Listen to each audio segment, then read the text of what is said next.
উপলক্ষে আপনারা এই মহান মহান কাহিনী ভগবান বামন দেবের এই মহামহিমা শ্রবণ করুন। এবং বলি মহারাজ কে ছিলেন, কত না সৌভাগ্য তার হয়েছে, যার জন্য বামন দেব আবির্ভূত হয়েছেন বিশ্বধারা ধামে মাঝে। ভগবান কৃষ্ণ অবতীর্ণ হলেন বামন রূপে, মৎস্য কুর্ম পরাহ নিঃসিংহ রূপধারী হিরণ্যকশিপুর বিহারী। আবার কখনো বামন রূপে ভগবানকে ধরা ধামে অবতীর্ণ হতে হয় দুষ্টের দমন শিষ্টের পালনের জন্য। আপনারা জানেন দুষ্টের দমন এবং শিষ্টের পালন ভগবানের কর্তব্য। তাই ভগবানের ভক্তকে রক্ষার জন্য এবং ভগবত বিদ্বেষিতকে তিনি হয় সংহার করিয়া নয় প্রেম দিয়া জগৎবাসীর কাছে তিনি আজকে এই বামন দেবের কাহিনী শ্রবণ করি।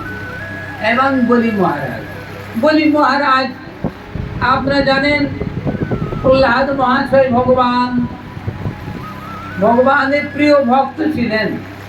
এবং প্রহ্লাদ মহাশয়ের পুত্র বিরোচন, এই বিরোচনের পুত্র বলি মহারাজ। এই বলি মহারাজ জগতে সৃষ্টাতে সৃষ্ট হলেন কোন গুণে, কি কারণে এই বলি মহারাজ সৃষ্ট হলেন? আপনারা জানেন সূর্যদেব থেকে সূর্যদেবের বংশবালা যারা আছেন তারাই আজকে মন্বন্তরে, সপ্ত মন্বন্তরে এনারাই মনু, এনারাই রাজা ধীরাজ। আজকে সূর্যদেবের প্রথম স্ত্রী শ্রদ্ধা দেবী, দ্বিতীয় স্ত্রী ছায়া দেবী, তৃতীয় স্ত্রী আচ্ছা পৌরা। আজকে এই বড়বা তৃতীয় স্ত্রী, আজকে শ্রদ্ধা দেবীর গর্ভে দুটো পুত্র এবং একটা কন্যা হয়। তা প্রথম পুত্রের নাম হচ্ছে যম, শ্রদ্ধা দেবীর গর্ভে যম, এবং এই প্রথম পুত্র যম আর দ্বিতীয় পুত্র শ্রদ্ধাদেব, আর কন্যার নাম যমুনা। এই শ্রদ্ধাদেব আজকে যে বৈবস্বত মন্বন্তরে অষ্টবিংশ চতুর্যুগের যে কলি, এই শ্রদ্ধাদেবের আন্ডারে এই কলি চলছে। তাহলে সূর্যের পুত্র সজ্ঞার গর্ভজাত শ্রদ্ধাদেব, এই শ্রদ্ধাদেব বৈবস্বত মনু হয়েছে। এই শ্রদ্ধাদেবের আন্ডারে এই কলি চলছে। আর ওনার দ্বিতীয় স্ত্রী ছায়া দেবী, তার গর্ভে ওরকম দুটো পুত্র এবং একটা কন্যা হয়ে থাকে। তাহলে দুটো পুত্র, একটার নাম হচ্ছে, প্রথম পুত্র হচ্ছে সাবর্ণী, আর দ্বিতীয় পুত্র হচ্ছে শৈনিচর মানে শনি, আর কন্যাটার নাম হচ্ছে তপতী। যে কন্যা সম্মরণের সঙ্গে বিবাহ হয়েছিল। আর এই সূর্যদেবের তৃতীয় পত্নী বড়বা নামে, এই তৃতীয় পত্নীর গর্ভে অশ্বিনী কুমার গায়ে জগৎ আবির্ভূত হয়েছেন। যাহা সর্বকারণের কারণ ভগবান কৃষ্ণ কোন দেশে কোন কার্য করেন বুঝাই ওই অবহেলা বুঝে আমি। আজকে এই সেই সূর্য বংশ জাত, তারাই এই জগতে, তারাই প্রধান। আপনারা মনে করুন যম দেখছেন বিশ্ব জগতে সমস্ত পাপ তাপের হিসাব করে। যমুনা ভগবান কৃষ্ণ প্রিয়সী। তাহলে এই সূর্যদেব কত না মহান। সূর্যদেব সাধন করিয়াছিলেন যে আমার কন্যা, হে কৃষ্ণ তোমার ভাগ্য হয়, তুমি যেন আমার মেয়ের কথা উঠো বসো। ভগবান সেটা পালন। যাহা আজকে বলি মহারাজ প্রহ্লাদ মহারাজ চরিত্র মানে ছেলের ছেলে পৌত্র, পুত্র পৌত্র, আর মেয়ের ছেলে হলে দরিদ্র হয়, পুত্রের ছেলে হলে পৌত্র হয়। প্রহ্লাদ মহাশয়ের পৌত্র হচ্ছে বলি মহারাজ। বলি মহারাজ একদিন অনেক শক্তি অর্জন করিয়া তিনি হঠাৎ মহান শক্তি অর্জন করে তিনি হঠাৎ স্বর্গরাজ্য আক্রমণ করেন। আপনারা জানেন অসুরগণের স্বভাব। অসুরগণ সদা ভক্ষণ সাধন করেন স্বর্গরাজ্যে জয় করতে, স্বর্গ মর্ত পাতাল ত্রিভুবনের রাজা হতে অসুরগণ চান। তাকে তিনি সেই দেবশ্রেষ্ঠ ইন্দ্রদেবের সঙ্গে হঠাৎ যুদ্ধ ঘোষণা করেন। যুদ্ধ ঘোষণা করেন এবং ইন্দ্রের সঙ্গে হঠাৎ যুদ্ধ শুরু হলে ইন্দ্রের মহাবজ্রে বজ্রাঘাতে এই বলি মহারাজ অচৈতন্য হয়ে যায়, ইন্দ্রের সঙ্গে পরাস্ত হয়ে যায়, ইন্দ্রের যুদ্ধে পরাস্ত হয়ে যান। এখন যখন পরাস্ত হয়ে যান তখন এই বলি মহারাজের গুরুদেব ছিলেন কে জানেন? শুক্রাচার্য। শুক্রাচার্য মন্ত্র বলে বলি মহারাজকে আবার জীবন দান করেন। বলি মহারাজ আবার জীবন দান পেয়ে যখন বসলেন তখন শুক্রাচার্য বললেন, হে মহারাজ বলি, শোনো, তোমাকে একটা ব্রত করতে হবে। সেই ব্রতের কারণে তুমি সর্বশক্তিমান হতে পারো এবং আবার ইন্দ্রপুরী দখল করতে পারো। তা বললে, হ্যাঁ শুনবে, আপনি বলুন কি ব্রত আমাকে করতে হবে। তাই বলি মহারাজের কথা মতো ওনার গুরুদেব শুক্রাচার্য বললেন, তোমাকে বিশ্বজিৎ নামে একটা মহান যজ্ঞ আছে ধরাধামে, এই বিশ্বজিৎ নামের মহাযজ্ঞ তোমাকে করতে হবে এবং যজ্ঞের এই অগ্নিকুণ্ড থেকে মহান সম্পদ তোমার লাভ হইবে, যে সম্পদের কারণে তুমি আবার স্বর্গরাজ্যের রাজা হতে পারো। একে অসুর, তাই আবার শুক্রাচার্য ওনার গুরুদেব আর সব সন্ধান যখনই বলিয়াছেন তৎক্ষণাৎ সেই বিশ্বজিৎ যজ্ঞের আয়োজন করা। বিশ্বজিৎ যজ্ঞে যখন শুরু করলেন তার অগ্নিকুণ্ড থেকে প্রথমে একটা দিব্য রথ বেরিয়ে আসে, স্বর্ণ খচিত এবং সিংহ চিহ্ন খচিত ধ্বজযুক্ত মহান এক স্বপ্নময় এক রথ বেরিয়ে আসে। এবার সেই সঙ্গে সঙ্গে একটা অক্ষয় তনু, মানে অক্ষয় ধনু, স্বর্ণ খচিত একটা ধনুক এবং বাণপূর্ণ একটা তুন ওই অগ্নি থেকে প্রকাশিত হইল। যেমন অক্ষয় ধনু তেমনি আবার পূর্ণ বাণ আছে, অক্ষয় বাণ আছে, যে বাণের প্রতিকার জগতে কেউ করতে পারে না। এরকম মহা সম্পদ ওই অগ্নিকুণ্ডে থেকে বেরিয়ে আসে। কি যজ্ঞ সবার মনে আছে? কি যজ্ঞ আয়োজন করলেন? বিশ্বজিৎ যজ্ঞ। এই বিশ্বজিৎ যজ্ঞ থেকে এই মহান যখন সম্পদ বেরিয়ে আসলো, এবার প্রহ্লাদ মাঝে হাজির হলেন। হ্যাঁ, আর একটা দিব্য কবচ হাজির হলো। ওই অগ্নিকুণ্ড থেকে দিব্য কবচ বেরিয়ে আসলো।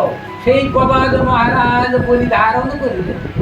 এই কবচ দিব্য কবচ, এই কবচ যার অঙ্গে থাকে তাকে কেউ কোনো অস্ত্র শস্ত্রে তাকে নিধন করতে পারে। দিব্য কবচ আগুন থেকে বেরিয়ে আসলো। যখন দিব্য কবচ বেরিয়ে আসলো তখন প্রহ্লাদ মহাশয় ওই যুদ্ধে হাজির হলেন, বিশ্বযুদ্ধে। অনেক বড় কাহিনী, সবাই তখন। এখন এই প্রহ্লাদ মহাশয় তখন ওনাকে একটা বস্তু দান করলেন। ওনার পৌত্রকে একটা ভালো একটা জিনিস, কি জিনিস দিলেন? অম্লান একটা পুষ্পহার, একটা ফুলের মালা, যে মালা বিশ্ব জগতে কখনো ম্লান হয়। আমাদের এই জগতের মালা আজকে করলে কাল ম্লান হয়ে যায়, যায় নাকি? মালা ম্লান হয়ে যায়। এই বিশ্ব জগতের মানুষ একদিন উভয় থাকলে তারপর দিন মৃত্যু প্রায় হয়ে যায়। আজকে হরিবাসর যোগ্য, আজকে অনাহারি টাকার কথা, অনেকে পাচ্ছে। তো এরকম এখানে সংসার মাঝে এমন একটা বস্তু, আমাদের এই মানব ফুল অন্নগত প্রাণ, তাই মানুষ করে। তা আজকে প্রহ্লাদ মহাশয় দান করিলেন যে মালা, যে পুষ্পমালা জীবনে কখনো বিশ্ব ব্রহ্মাণ্ড যতদিন থাকবে ততদিন ওই মালা, ওই পুষ্প মেলান হবে না, যেন এখনই মালা গাঁথা হয়েছে এরকম। এরা একটা মালা বলিকে দান করে, মানে বিজয় মালা, বিজয় মালা দিয়ে দিচ্ছে। এবার ওনার গুরুদেব সেই শুক্রাচার্য বললে, বাসা আমি তো একটু কিছু না দিলে হয় না। উনি একটা শঙ্খ দান করিলেন, যে শঙ্খ ফু দিলে বিশ্ব ব্রহ্মাণ্ড সবাই যেন পুলকিত হয়ে। ওনার গুরু মহারাজ এটাই দান করেন। দেখুন অবস্থা কেন। এখন এইসব বস্তু যখনই পেয়ে গেলেন, তখন বলি মহারাজের আবার স্বর্গরাজ্য জয় করার বাসনা জাগিল। অসুরগুণের সমস্যা কেমন? অসুরগুণ যখন শক্তি পেয়ে যায় তখন দেবতাদের ধ্বংস করতে চায় এবং দেবতাদের প্রাপ্য স্বর্গরা ছিনিয়ে নিতে চায়, 14 ভুবনের রাজা হতে চায়। তারপরে হঠাৎ একদিন অতর্কিতে স্বর্গের 4টে দরজা, 4টে দ্বারে সৈন্য মোতায়েন করলেন এই মহারাজ বলি। এখন হঠাৎ যখন যুদ্ধ ঘোষণা দিলেন, অন্দর মহলে সেই দেবতাদের রাজা ইন্দ্রদেব ভাবছে তাই তো দেখি।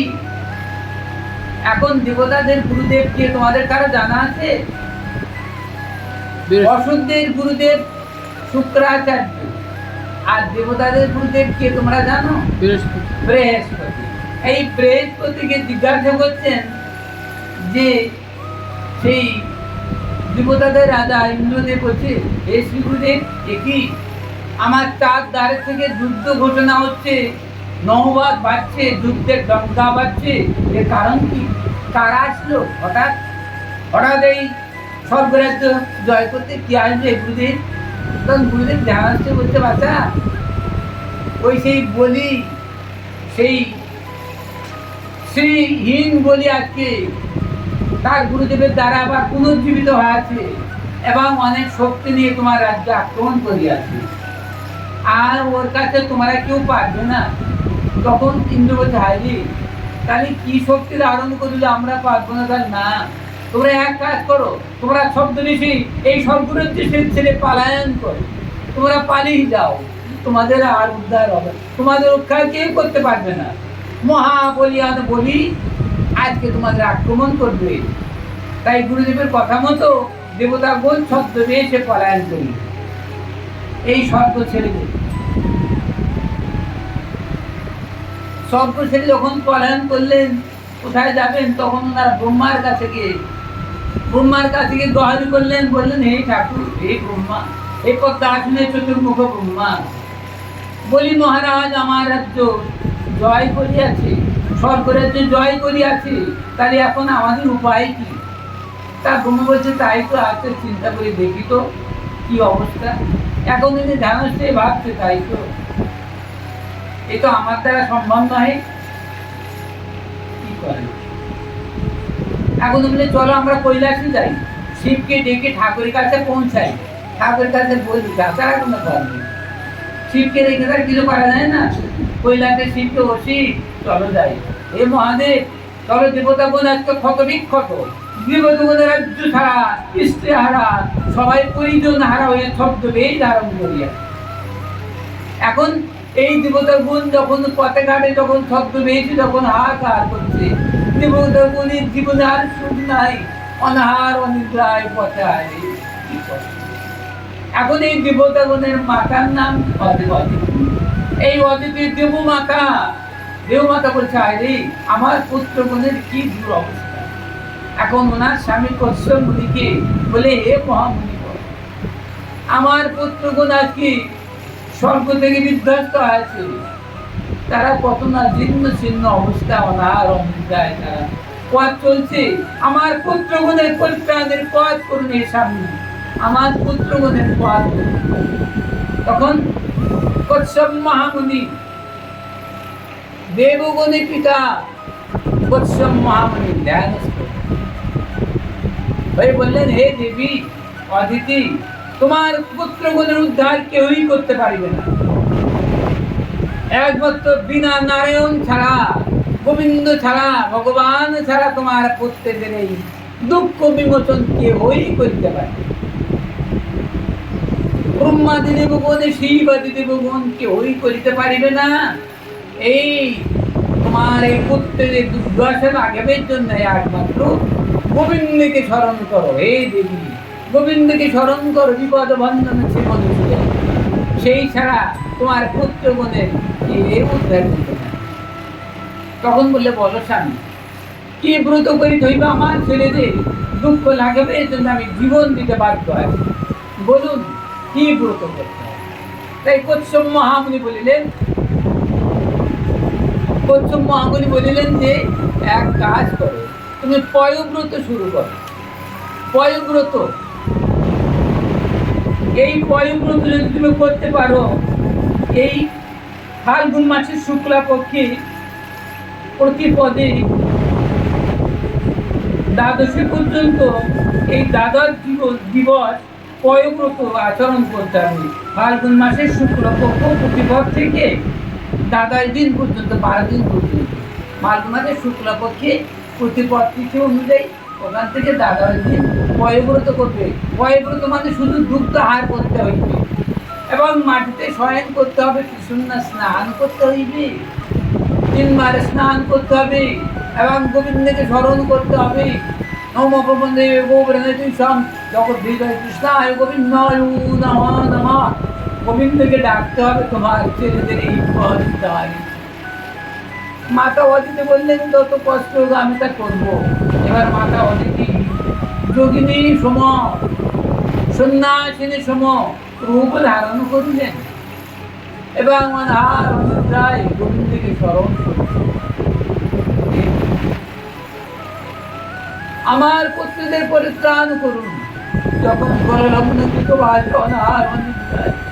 সর্বভোগ বাসনা ত্যাগ করিয়া মাতা পুত্রের কারণে, আপনারা জানেন কিন্তু সংসারে আমাদের মায়েরা ওরকম কষ্ট আমাদের পুত্রী যখন অসুস্থ হয়, মাতা পিতা কেউ আঘাত করতে পারে না, কতটা কষ্টে থাকতে। আমি তার একটা জ্বলন্ত প্রমাণ। আমি যখন ছোটকালে ছিলাম, আমি আমার মাতা পিতার 2টো মেয়ে আগে হয়ে যায়, তারপর বহুদিন আর কোনো সন্তান সঞ্চিত হয় না। দেবতাদের মাতা অদিতি কত করুণার্তনাদ, কত অনার অনিদ্রায় আজকে পয়ব্রত করে ভগবানকে ডাকতে লাগলো। এই ভগবানের অসীম দয়ায়, আমার সেই অসীম দয়ায় ভগবান সাড়া দিয়ে একদিন দেব মাতাকে বললো, মা, মাতা অদিতি, তোমার সাধন সিদ্ধ হয়েছে, বর প্রার্থনা করো আমার সকাশে। আমি তোমার শঙ্খ চক্র গদা পদ্ম বনমালা ধারী নারায়ণ। তুমি পয়ব্রত ধারণ করিয়াছ, এই পয়ব্রতের উপাস্য দেবতা আমি। কি কারণে করিয়াছ? স্মরণ মাতা মরে। তাহলে ভক্তই ভগবান, তুমি যদি আমার সাক্ষাতে হাজির হয়ে থাকো, তবে আমার দেবগণের তুমি পরিত্রাণ করো। মহারাজ বলি রাখতে আমার দেবগণের পরিত্রাণ করিয়া আমার দেবগণের প্রাপ্ত সেই দেব সম্পত্তি স্বর্গ রাজ্য তাকে ফিরাই দিয়ে দাও। এই ঠাকুর, এই ভগবান অনাদের আদি গোবিন্দ, আমার পুত্রগণের আর দুর্দশা দেখতে পারি না। দেবতা হইও তারা ছদ্মবেশ ধারণ করে অনাহার অনিদ্রায় তারা কত না কষ্ট আকাশে বাতাসে ভেসে বেড়াচ্ছে আমার দেবগণ। তাহলে আমার দেবগণের দুর্দশা আমি সইতে পারি। তাই ভগবান বললেন, তথাস্তু মাতা, আমি তোমার দেবগণের দুর্দশা লাঘব করিব। আমি তোমার গর্ভজাত সন্তান হইব। আমি তো ভগত বৎসল, তাই তুমি আমার পরম ভক্ত অদিতি, তুমি আমার মাতা, তাই তোমার গর্ভজাত সন্তান হইব আমি। তোমার স্বামী কচ্ছপের ঔরাসে, কচ্ছপের ঔরাসজাত পুত্র হইব আমি। তাই আমি না, আজ থেকে আমি কচ্ছপের ঔরাসে প্রবেশ করিলাম এবং তোমার গর্ভে আজকে আমি বামনের রূপে অবতীর্ণ হইবে তিনি সংসার মাঝে। জয় জয় শ্রী গুরু জয় সীতারাম।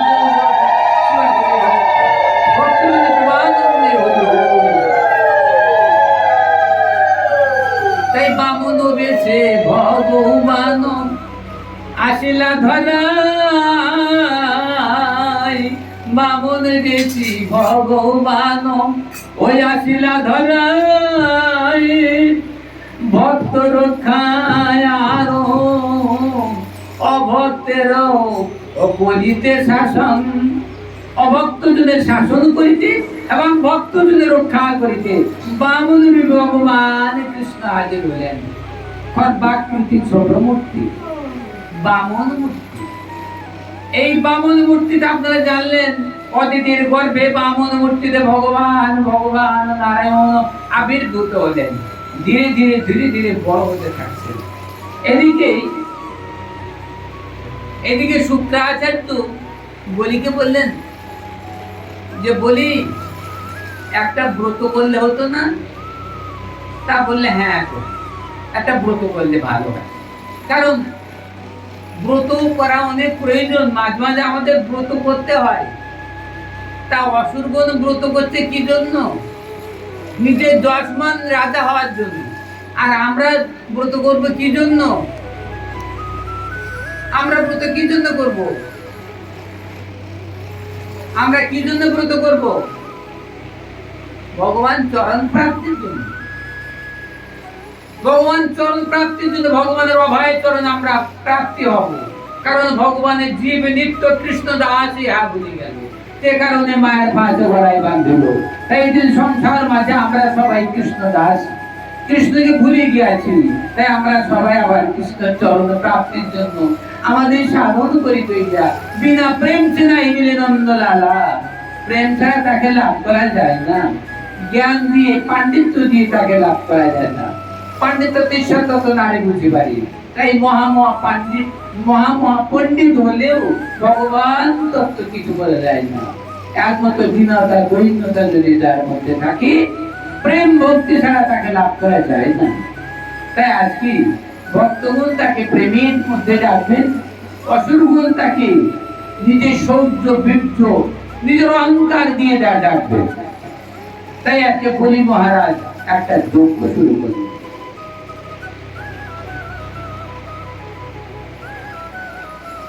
বলি মহারাজ যজ্ঞ শুরু করলেন কোথায়? নর্মদা নদীর উত্তর তটে। নর্মদা নদীর উত্তর তটে মানে ভৃগুকচ্ছ নামক একটা স্থান ছিল। সেই স্থানটা ভৃগু বংশজাত মুনিগুণের দ্বারা সুশোভিত, এবং ভৃগু বংশজাত মুনিগণ সেই ভৃগুকচ্ছ জায়গায় তারা সাধন করিতেন।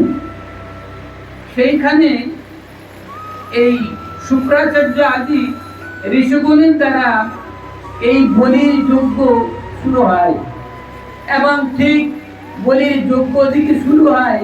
আবৃণী বামন দেবের বয়সও দাদার বৎসরে পরিণত হয়। দাদার বৎসর না হলে তো উপনয়ন হয় না, উপনয়ন না হলে ব্রাহ্মণ হয় না, এবং পৈতা হয় না। তাই ভগবান অপেক্ষা করছেন। সর্বাকৃতি ভগবান সর্বগুণে গুণান্বিত, দেখিতে অপূর্ব শ্যামবর্ণ। সেই যে মানে বামনদেব আবির্ভূত হলেন ছোট খর্বাকৃতি, কিন্তু শ্যামবর্ণ, তার বক্ষ বিস্তৃত এবং স্বর্ণ অলঙ্কার বিভূষিত, চরণে নূপুর আদি দেখতে অপূর্ব চেহারা। তার হস্ত দুখানি যেন অসুর নিধনকারী, দেখতে খর্বাকৃতি, কিন্তু হস্ত দেখলে বোঝা যায় যে অসুর নিধনকারী, ভয়ঙ্কর দেবাদি ভগবান নারায়ণ। ভক্ত রক্ষার জন্য তিনি খর্বাকৃতি ধারণ করিলেন। দেখতে খর্বাকৃতি, কিন্তু তিনি অসুর দলনকারী, অসুর গুণের নাশকারী ভগবান ভগত বৎসল আজকে এই ভগবান বিষ্ণু কার্তিক মাসে শুক্লা প্রতিপদ তিথিতে, কার্তিক মাসে শুক্লা প্রতিপদ তিথিতে এই বামনদের ধীরে ধীরে বলি মহারাজের যজ্ঞের দিকে অগ্রসর হলেন। তাহলে আজকে কার্তিক মাস একটা ধর্মের মাস, কার্তিক মাসে শুক্লা প্রতিবার তিথিতে এই বামনদের বলি মহারাজের নর্মদা নদী তটে ভৃগুকচ্ছ নামক ভৃগু বংশজাত মণিগুণের দ্বারা সংগঠিত একটা মহান যজ্ঞ, সেই যজ্ঞে এই বামন দেবার সাথে হাজির হলেন এবং বলি মহারাজ ওই যজ্ঞ শুরু করার সময় প্রতিজ্ঞা করিয়াছিলেন যে আমি এই নর্মদা নদীর তটে যে ভৃগুকচ্ছ যে জায়গায় আমি যে ব্রত অনুষ্ঠান পাচ্ছি বা যজ্ঞ পাচ্ছি, এই যজ্ঞে আমার কাছে বিশ্ব জগৎবাসী যাহা চাইবে তাহাই দান করিব। আমি আগের থেকে প্রতিজ্ঞাবদ্ধ হলেন, ভগবানের ইচ্ছা। বলি মহারাজ ঘোষণা করে দিলেন, এই যজ্ঞে যে যা ব্রাহ্মণ বৈশ্য ক্ষত্র শূদ্র যে যা আমার কাছে প্রার্থনা করেন আমি প্রার্থনা পূর্ণ করিবই করিবই করিব। আমি কারো প্রার্থনা অপূর্ণ রাখবো না। এই বলে মহারাজ বলিদান শুরু করিলেন। এবারে ভগবান বামন দেব ধীর গতিতে তার অঙ্গে ব্রাহ্মণের যে পৈতা আছে না, যজ্ঞ সূত্র, এবং তার কক্ষদয়ে বেদ পুরাণ আছে, মহান জ্যোতির্ময় ব্রাহ্মণ, দেখতে অপূর্ব, স্বর্ণ খচিত তার দেহ, সমস্ত অলঙ্কার পরিপূর্ণ, যজ্ঞ সূত্র পরিপূর্ণ তারই মাঝে ধীর গতিতে আস্তে আস্তে হেঁটে আসছে। বলি মহারাজ দেখছে, তাই তো একটা সুন্দর ব্রাহ্মণ, এত ব্রাহ্মণ স্বর্ণ খচিত তার সমস্ত আভরণ দেখছি, চরণে নুপুর বাজছে, আবার বক্ষে কস্তব মুনি শোভা পাচ্ছে, কর্ণে স্বর্ণ কুণ্ডল শোভা পাচ্ছে। কি সুন্দর অপরূপ চেহারা, শ্যাম বর্ণ। বলি মহারাজ একবার দর্শন করে ভুলে গেলেন যে এমন যে মনুষ্য হয়, এরকম রূপ কখনো দেখেনি। বলি মহারাজ মনে ভাবছে, বা দেখি তো ব্রাহ্মণ, এই তো ব্রাহ্মণ সন্তান দেখছি, দেখি আমার যজ্ঞে আসছে নাকি, দেখি তো। দেখে ধীর ভাবে বলি মহারাজের সম্মুখে, বলি মহারাজ সম্মুখে ভগবান বামন দেব হাজির হয়ে গেলেন। বামন দেব বললেন, হে ব্রাহ্মণ শ্রেষ্ঠ, আপনাকে ধন্যবাদ, আপনাকে ধন্যবাদ প্রণাম করি, আপনার চরণ কমল, আপনার চরণ বন্দনা করি। হে মহান ব্রাহ্মণ, এই বলে মহারাজ বামন রূপে নারায়ণের চরণ বন্দনা করি। কতটা সৌভাগ্য বলি আছে আজকে ভগবানের চরণ বন্দনা করিয়া দিব্য আসন দিয়ে চরণ সেবা করতে দিয়ে থাকে। এই ব্রাহ্মণ কত না কষ্ট করি আমার যজ্ঞে আসিয়াছে, না জানে আপনার মনে কি বাসনা আছে, আপনি ব্যক্ত করুন। এই ব্রাহ্মণ বল, আমি আপনার বাসনা পূর্ণ করব, আমি আপনার বাসনা পূর্ণ করব, আপনি আমার কাছে দান প্রার্থনা করুন। ভগবানের ইচ্ছা, সেটাই তো ইচ্ছা। এখন সেই বামুন ভগবান বললেন, বলি তুমি আমাকে দান দেবে? তার হ্যাঁ প্রভু, আমি তোমাকে দান করব। এখানে সংসার মাঝে আমি দান করিবার জন্য বসে আছি। তস্মাৎ তত্ত্বম মহি বিশদম বৃণহোহং বরোদস্য ভাত প্রদানি ত্রিনি দৈত্রান্দ্রম সংমিতানি পদামম। ভগবান বামন বললেন, হে বলি, আপনি ভ্রাতাগণের মধ্যে শ্রেষ্ঠ, ভ্রাতাগণের মধ্যে আপনি শ্রেষ্ঠ, এবং তাই আপনার কাছে আমার কিছু অভিষ্ট আছে। হে মহারাজ বলি, তুমি ভ্রাতাগণের মধ্যে তুমি বড়, আর তুমি মহাদানবী, তাই আমার একটু তোমার কাছে এসে কিছু অভিষ্ট আছে। আমি ব্রাহ্মণ সন্তান, তাই আমার কিছু চাপারও আছে, এবং কি চাপর বলে প্রভু কি প্রার্থনা তব? তাই বললেন ক্ষিতি তলে মমতিনম পদ পরিমিত, এই ক্ষিতি তলে মমতিন পদ পরিমিত। আর প্রার্থনা করেছি আমি যাই অতি কিঞ্চিত, এই ক্ষিতি তলে আমার এই ছোট চরণের ত্রিপদ ভূমি আমি প্রার্থনা। আমি একজন সাধক ব্রাহ্মণ, তাই ত্রিপদভূমি আমি প্রার্থনা করি। অল্প একটু জায়গা হলে আমার সাধন করা চলিলেই হল।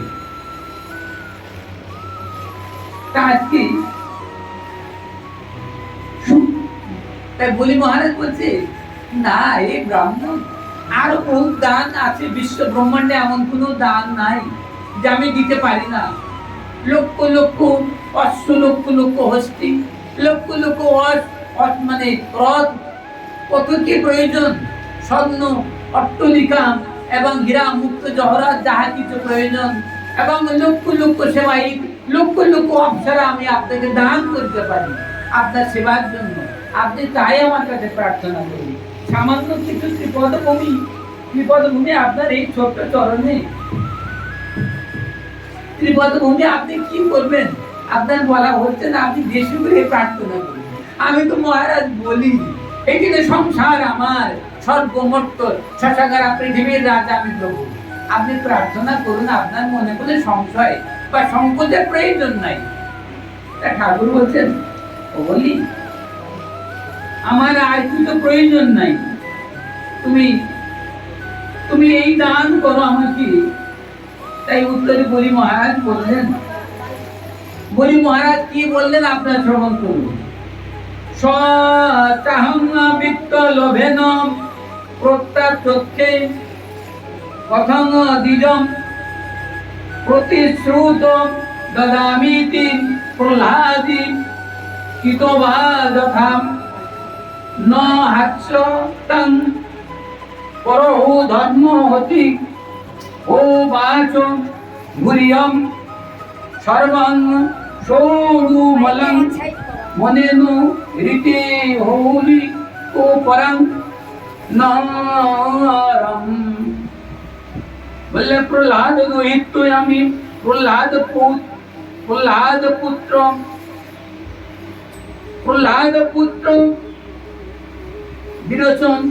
বিরোচনের পুত্র আমি, তাই প্রহ্লাদ পৌত্র আমি বলি মহানাম। প্রহ্লাদ পৌত্র আমি বলি মম নাম। আর রয়েছে প্রতিজ্ঞাবদ্ধ করিবারে দান। আমি আগের প্রতিজ্ঞাবদ্ধ প্রভু, প্রতিজ্ঞা করিয়াছি। বিত্তলোভী প্রতারক হইয়া এক্ষণে ব্রাহ্মণে প্রত্যাখ্যান করিব কেমনে। যখন দান চাইছিলেন এই ব্রাহ্মণ, তখন ওনার পাশে বসেছিলেন ওনার গুরুদেব শুক্রাচার্য। শুক্রাচার্য বলিয়াছিলেন, আরে মূর্খ বলি, এই খর্বাকৃত ব্রাহ্মণকে কোনো দান দিও না, ত্রিপদ ভূমি দান দিও না। এই ত্রিপদ ভূমি দান করিলে তুমি সর্বস্ব ধ্বংস হয়ে যাবে। সূর্য, বৃক্ষ এবং এদিকে সংসারে এই ত্রিলোকের অধীশ্বর হয়েছিলে, ত্রিলোক অধীশ্বর হবে না। ত্রিলোক থেকে তোমাকে বঞ্চিত, তুমি ত্রিলোকের রাজা থেকে, তোমার রাজ থেকে, রাজ্য পদ থেকে তোমার বিচ্ছিত হতে হবে। এই যে জন তোমাকে দান প্রার্থনা করতে খর্বাকৃত ব্রাহ্মণ, এই ব্রাহ্মণ নয়, ইনি সাক্ষাৎ নারায়ণ। বলি তোমাকে ছলনা করিয়া এই জন এই ইন্দ্রকে রাজত্ব প্রদান করিবে আর তোমাকে না বন্দী করিবে। তুমি জানো না বলি, তুমি আজ নিজেকে পণ্ডিত মনে করো। তুমি আমার কথা শোনো, আমি তোমার গুরুদেব শুক্রাচার্য। এই ব্রাহ্মণকে কোনো দান দিও না। এই ব্রাহ্মণ নয়, এই ব্রাহ্মণ সেই নারায়ণ। তোমাকে মহাপাতালে প্রবেশ করবার জন্য আসিয়াছে। এই যে ছোট আকৃত খড়বাট্টা আছে ব্রাহ্মণ, এই ব্রাহ্মণ না, এই যে নারায়ণ। তাই উনি বলি মহারাজ বলেছে, এই গুরুদেব যদি আজকে এই ব্রাহ্মণ রূপে যদি নারায়ণ হয়ে থাকে, তাহলে তো আমার যজ্ঞ পূর্ণ হয়েছে। নারায়ণ সহদে আজকে আমার যজ্ঞে আসিয়াছে, তাহলে আমার ব্রত পূর্ণ আছে, তাহলে আমি আপনার কথা শুনতে পারি না, আমি এনাকে দান করবই। বলি মহারাজ বলিয়াছে আমি পূর্বে প্রতিজ্ঞা করিয়াছি, এখন প্রতিজ্ঞা করিয়া প্রতিজ্ঞা পালন না করা অধর্ম, তাই আমি এনাকে দান করব, আমার ভাগ্যে যাহা তাই হইল। তাই বলি মহারাজ গুরুদেবের কথা অস্বীকার করি। যখন গুরুদেবের কথা অস্বীকার করিলেন তখন গুরুদেব বলে, মূর্খ বলি, আমি তোকে অভিসম্পাদ দেব। তা বললে ঠিক আছে, আপনি অভিসম্পাদ হতে পারেন দিন, আমি আমার প্রতিজ্ঞা থেকে বঞ্চিত হই না। কেমন বলি মহারাজ ধর্মপরায়ণ। তাই আজকে ওনার গুরুদেব বললেন তুমি শ্রী ভ্রষ্ট হও, মানে তোমার সব ফিরে যাও, তুমি অধস্থলে পাতালে চলে যাও, এইরকম অভিসম্পাদ দিলেন ওনার গুরুদেব। তা বললে ঠিক আছে, আপনার অভিশাপ আমার মস্তকে থাকুক, আমি যদি নারায়ণ হয়ে থাকে এই বামন রূপে ব্রাহ্মণ, তা আমার প্রতিজ্ঞা রক্ষা করিতে আমি দান করবই, আমার ভাগ্যে যা চল। এই বলিয়া বলি মহারাজ বলছে, প্রহ্লাদ পৌত্র আমি বলি মমনা, আর রয়েছে প্রতিজ্ঞাবদ্ধ করিবার দান। মৃত্যু লোভে প্রতারক হইয়া এক্ষণে আর ব্রাহ্মণকে প্রত্যাখ্যান করিব কেমন। মৃত্যু লোভে আমার সহ্য বীর্য আমার মহামহিমাকে রক্ষা করিবার জন্য ব্রাহ্মণকে আমি কথা দিয়ে কথা রাখবো না, আমার প্রতিজ্ঞা থেকে নশ্বর হয়ে যাব, এটা আমি করব। আর মৃত্যু লোভে প্রতি প্রতারক হইয়া এক্ষণে ব্রাহ্মণকে প্রত্যাখ্যান করিব কেমন। এই বিষয়ে পৃথিবীর উক্তি এই রয়, অসত্য অপেক্ষা বড় অধর্ম না হয়, মিথ্যা কথা বলা সবচেয়ে বড় পাপ। তাই সহজে সহিতে পারি সংসার সকলেরও ভার, সহজে সহিতে পারি সকলেরও ভার, কিন্তু মিথ্যাবাদী ভার অসহ্য আমার। কিন্তু মিথ্যাবাদী ভার আমি সহ্য করতে পারি না, আমি মিথ্যা প্ররোচনা আমি সহ্য করতে পারি না, আমি আপনাদের বাক্য রক্ষা করতে পারি না। এই শ্রী গুরুদেব আমার ভাগ্যে যা আছে। এই কথা বলি বলি মহারাজ আর হস্তে কমণ্ডলে জল করিলেন গ্রহণ। এবারে জল হস্তে নিয়া বামুনকে ভগবান কহিতে তখন, এই বলি প্রতিজ্ঞা করাও জল হস্তে লইয়া আমার এই প্রার্থিত বর দিবে তুমি সবার সাক্ষাতে, তুমি জল হস্তে লইয়া প্রতিজ্ঞা করো। বলি মহারাজ বলে, এই ব্রাহ্মণ রূপে প্রভু তথাস্তু, আমি জল করে লইয়া প্রতিজ্ঞা করিয়াছি করিতেছি। হে ব্রাহ্মণ রূপী প্রভু, তুমি যেই হও না কেন আমার সাক্ষাতে যাহা প্রার্থনা করিবে আমি সেটাই দান করিব। আমি বলি, আমি প্রহ্লাদ পুত্র বলি, আমার কথা কখনো দুই হয় না। হে প্রভু বর প্রার্থনা করুন, আমি বর আপনাকে, আমি আপনি কি আপনাকে আমি দান দেব, যাহা চাইবে তাহাই দেব, আমি বলি মহারাজ। তখন প্রভু বললেন তথাস্তু। এইবার ঠাকুর বামন রূপী ভগবান ও বলি, আমার ত্রিপদ ভূমি দান করো। বলি বললেন তথাস্তু, ত্রিপদ ভূমি দান করিলাম প্রভু, এবার আপনি গ্রহণ করুন। যেই ত্রিপদ ভূমি দান করিলাম, যেই বলিলেন তৎক্ষণাৎ ওই বামনরূপী ভগবান তখন তার অঙ্গ বিশ্ব ব্রহ্মাণ্ড ছেড়ে ভয়ঙ্কর মূর্তি ধারণ করিলেন। দেখতে দেখতে তার মস্তক আকাশ সেই মানে সবগুলোক ভবলোক তপলোক মহালোক ছাড়িয়ে সেই তার দেহ মহালোক ছাড়িয়ে যেতে থাকলেন এবং এক পদে পৃথিবীকে গ্রহণ করিলেন। আর সমস্ত হস্ত এবং দেহ দিয়া চতুর্দিক অধিকার করিলেন। ভয়ঙ্কর মূর্তি ধারণ করিলেন ভগবান বামনদেব। পৃথিবী জয় তার হস্ত পদ হইল আর ভয়ঙ্কর মূর্তি ধারণ করিলেন মহাবলীর সাক্ষাৎ সেই বামন রূপী ভগবান এক পদে পৃথিবীকে এবং সমস্ত দেহ দ্বারা ধরা ধাম অধিকার করিলেন। আর এক পদ শূন্য মার্গ দিকে ছুটিয়া চলিলেন। সেই পদ ভয়ঙ্কর সেই পদ স্বর্গলোক বহুলোক জনলোক তপলোক মহালোক অতিক্রম করিয়া সেই পদ যখন ছুটিয়াছেন তখন বিশ্ব চরাচর তার ভার সহ্য করতে পারছে না, পৃথিবী টলমল করিতেছে। তখন পদ্মাসন ব্রহ্মা সনক পিতা ব্রহ্মা স্তব শুরু করিলেন সেই মহান পদে। যে পদ সেই মহালোক ভেদ করিয়া যে পদ গমন করিতে চায় ওই পদে ব্রহ্মা সে হাজির হলেন। ওই পদে ব্রহ্মা স্তব করিতে লাগিলেন। নম ব্রহ্মণ্য দেবায় গোপনায় সব জগদ্ভীতায় কৃষ্ণায় গোবিন্দায় নমঃ নমঃ। হে প্রভু শান্ত হন, হে প্রভু শান্ত হন, তব সৃষ্টি বুঝি ধ্বংস হয়ে যায়। হে ভগবান বামন রূপ শান্ত হন বলিয়া ব্রহ্মাদি দেবগণ ওই চরণ যখন স্তব করিলেন। ওই পদ তখন সেই মহালোকে যে শান্ত মূর্তি ধারণ করিলেন এবং ভগবান সেই বামন রূপে মহাভয়ঙ্কর মূর্তি গর্জন শুনিয়া বলি স্তম্ভিত হইলেন। বলে মূর্খ বলি ত্রিগদ ভূমি দাও মরে, তুমি একটু সত্য করিয়াছ আমার কাছে।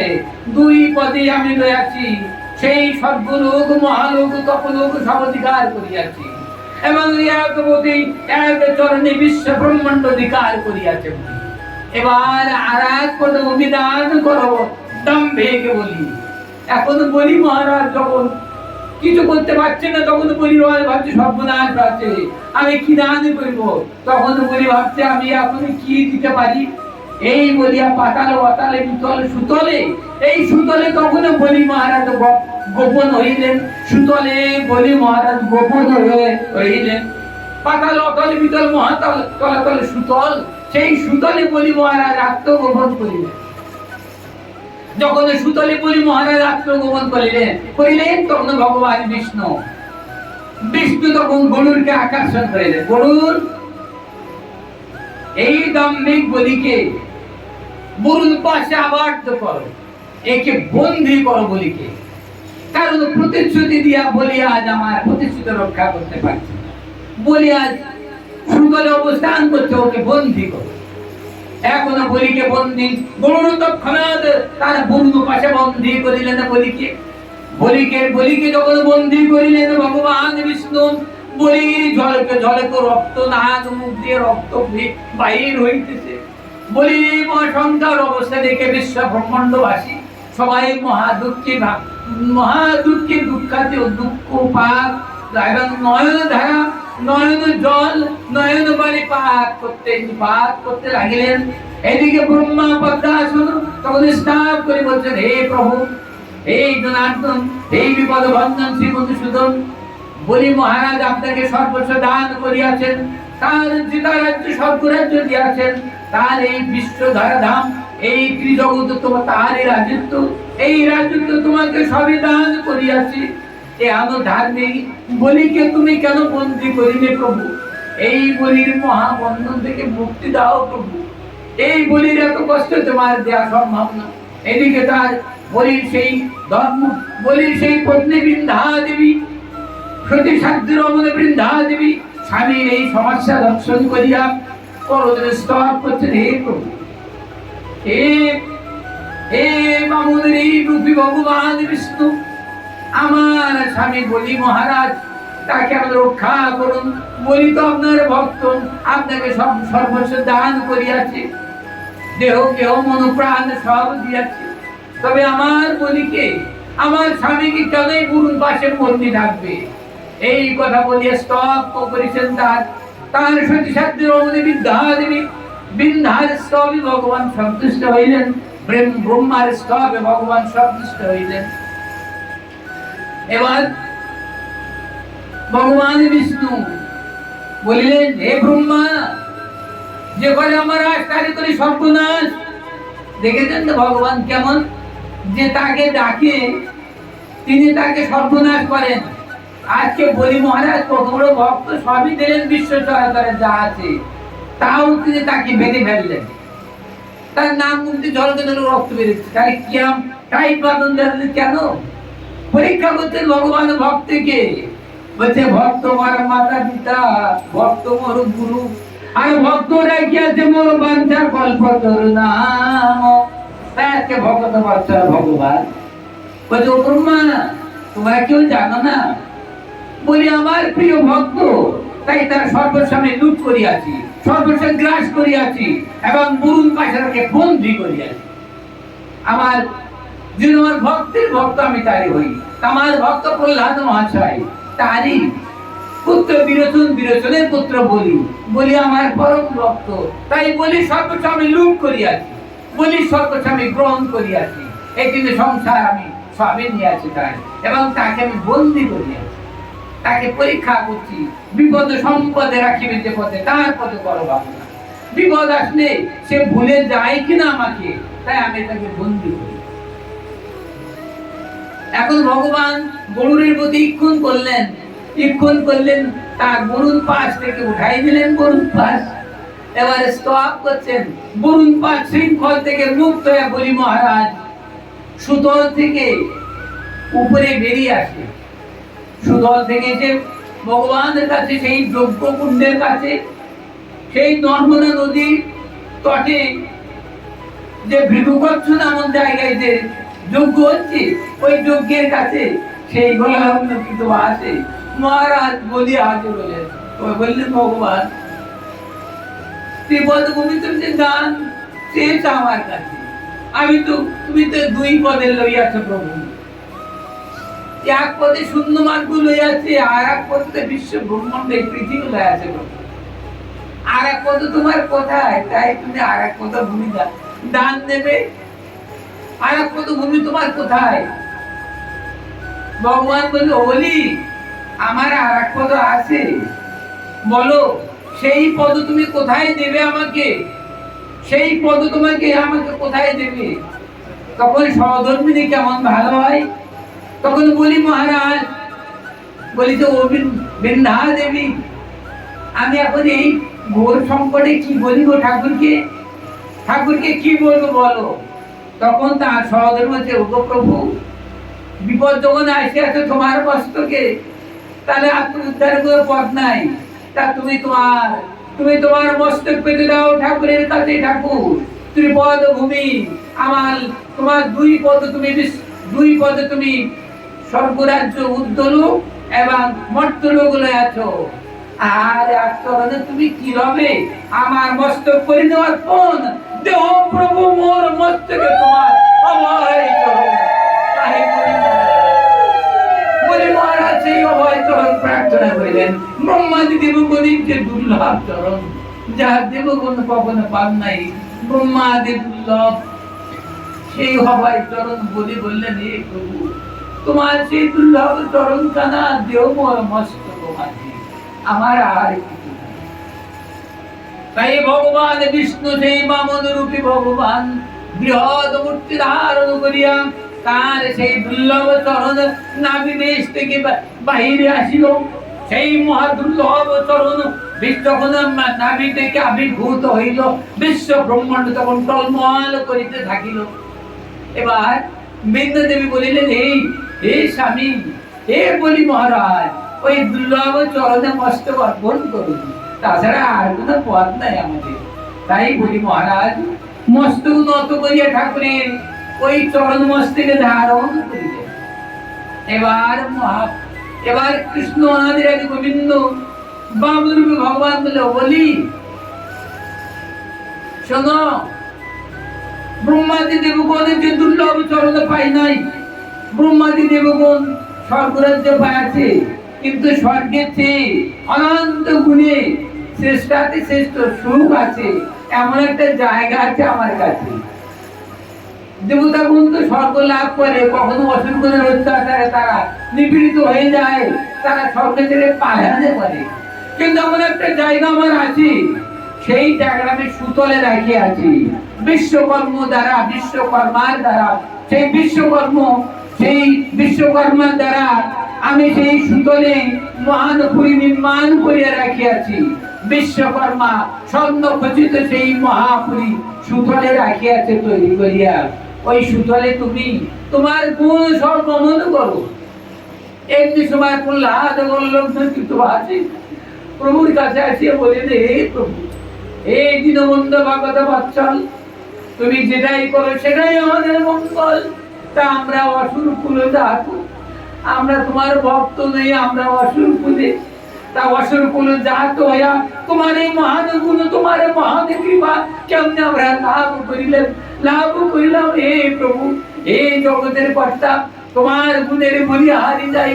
আজকে আমরা নিচু গুলি জন্ম গ্রহণ করিয়াও তোমার দুর্লভ চরণ আমরা প্রাপ্ত হইলাম। আমাদের জন্ম, আমাদের অসুর কুল আজকে সফল হইল। জয় জয় শ্রী গুরু নিতাই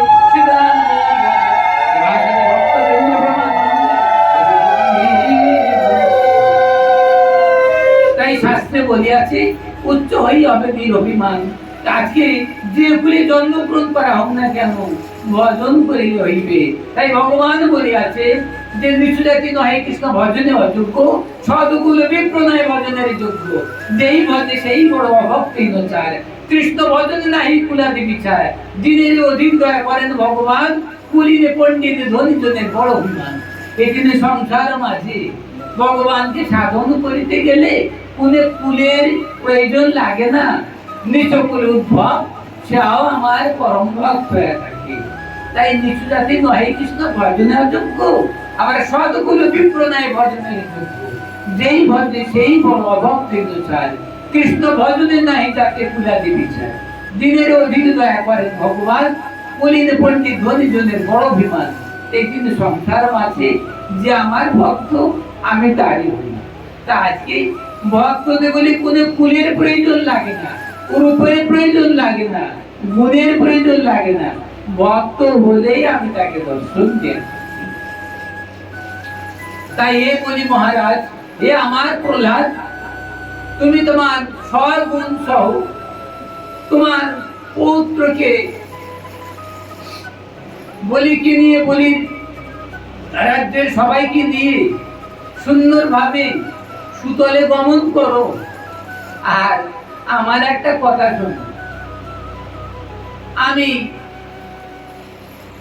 আমি ওই তোমার সুতলে ওই পাতালে আমি অবস্থান করব। আমার নাম হবে গদা জলধর। আমি গদাধর হয়ে, আমি শঙ্খচক্র গদাবর্ত বনমালাধারী নারায়ণ, কিন্তু সুতলে আমি তোমাদের কাছে সদা সর্বক্ষণ থাকবো। আমি গদা জলধর রূপে ওই সুতলে তোমাদের কাছে অবস্থান করব। আর ভগবান পরমেশ্বর, ভগবান যিনি সবার ঊর্ধ্বে, যার গমনাগমন, সেই ভগবান পরমেশ্বর হইয়া আজকে এই অসুর শ্রেষ্ঠ প্রহ্লাদ মহাশয় এবং তার এই দৈত্য বলি মহারাজের রাজ্যে তিনি গদা এবং জলধর রূপে অবস্থান করবেন। অদ্যবধিও সুতলে ভগবান অবস্থান করছেন। আর বলিকে বললেন, বলি তোমার রাজ্য রক্ষার জন্য আমার সুদর্শন রহিল। তোমার যদি রাজ্যে কেউ ক্ষতি করে, আমার সুদর্শন তৎক্ষণাৎ তাকে শাস্তি দিবে। এমন বর পৃথিবীতে কাউকে দেননি উনি। এমন বর যদি বলিকে শাস্তি দিলেন বটে, কিন্তু শাস্তি যাহা দিলেন তার চেয়ে অনন্ত গুণে তাকে বর দান করলেন। সুতরাং যাও, আমার সুদর্শন তোমাকে রক্ষা করবে। তোমার রাজ্যে যদি কেউ অনিষ্ট করে, তখন আমার সুদর্শন বলা আছে, আমার সুদর্শনকে বলা আছে, তোমার রাজ্য অনিষ্টকারী যেই তৎক্ষণাৎ তাকে ছেদ করবে, তার মধ্যে আমার সুদর্শন। তুমি সুখে রাজত্ব করবে, তোমার কোনো চিন্তা নাই, আমি ভগত বৎসল। তাই তোমার রাজ্যে তোমার দ্বারে আমি দাঁড়ি হইলাম। কেমন ভগবান ভগত বৎসল, ভক্তের দাঁড়ি হলেন ভগবান কৃষ্ণ। আজকে তিনি এমন ভগবানকে আমরা কেউ জানি না, এমন ভগবানকে আমরা কেউ চিনি না। আমরা বিভিন্ন জনের দাস হয়ে যাই। আজকে ঋতুবদ্ধে যিনি আছেন একের ঈশ্বর কৃষ্ণ আত্মা বৃত্ত, যারা কিছু না খাই করেছে করে মৃত্যু, এই তিনি সংসার মাঝে ভগবান কৃষ্ণ বলল দিয়াছে। তিনি আজকে ভক্ত রক্ষার জন্য সবই করতে পারেন, নিজে কত না কষ্ট করেন ভগবান। ভগবান কখনো সুখ ভোগ করেন নাই, দুঃখ দুঃখ আর দুঃখ। দেখেছেন সত্য যুগে শ্রীহরি রূপে কত দুঃখ, ত্রেতায় রাম রূপে কত দুঃখ। নিজে সব জগতে যারা পাঠ করেন, যারা শ্রবণ করেন, তারা সবই ভগবান চরণে প্রাপ্তি হয়ে যান। তাদের আর পুনর্জন্ম হয় না, মাতৃ গর্ভের জ্বালা আর ভোগ করতে হয় না, ত্রিতাল জ্বালা তাদের ভোগ করতে হয় না। তাই আজকে আপনারা এই মোহিনী একাদশী মহান ব্রতে এই বলি মহারাজের এই মহান চরিত্র এবং বামন দেবের এই মহান কাহিনী শ্রবণ করিলেন। আপনাদের সবারই সুমঙ্গল ভগবান বামন দেবের মহান কৃপায় সবারই মঙ্গল হইবে, সবার অমঙ্গলের নাশ হইবে, সবার পরমাগতি লাভ হইবে। জয় জয় শ্রী